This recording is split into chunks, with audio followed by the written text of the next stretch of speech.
Like my mama said, fuck it, nigga, hit the streets and live. Chair recognizes Ms. Ocasio-Cortez of New York for 5 minutes. Thank you, Chair. So let's play a game. Let's play a lightning round game. I'm going to be the bad guy, which I'm sure half the room would agree with anyway. And I want to get away with as much bad things as possible, ideally to enrich myself and advance my interest. Oh, and by the way, I have enlisted all of you as my co-conspirators. So you're going to help me legally get away with all of this. So, Mrs. Hobart Flynn, I want to run.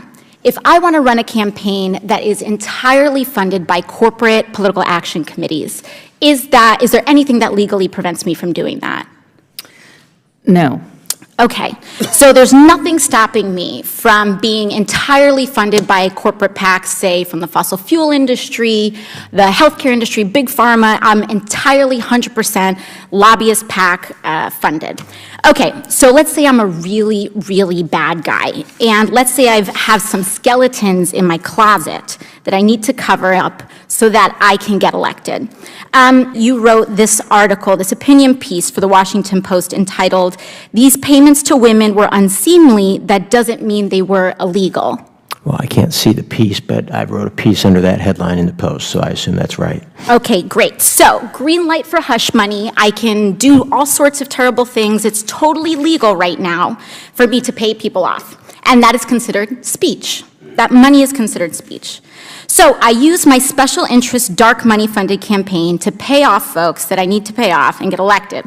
So now I'm elected, now I'm in, I've got the power to draft, lobby, and shape the laws that govern the United States of America. Fabulous. Now, are there any limits on the laws that I can write or influence, especially if I'm based on the special interest funds that I accepted to finance my campaign and get me elected in the first place? There's no limit. So there's none. So I can be totally funded by oil and gas. I can be totally funded by Big Pharma, come in, write Big Pharma laws, and there's no limits to that whatsoever. That's right.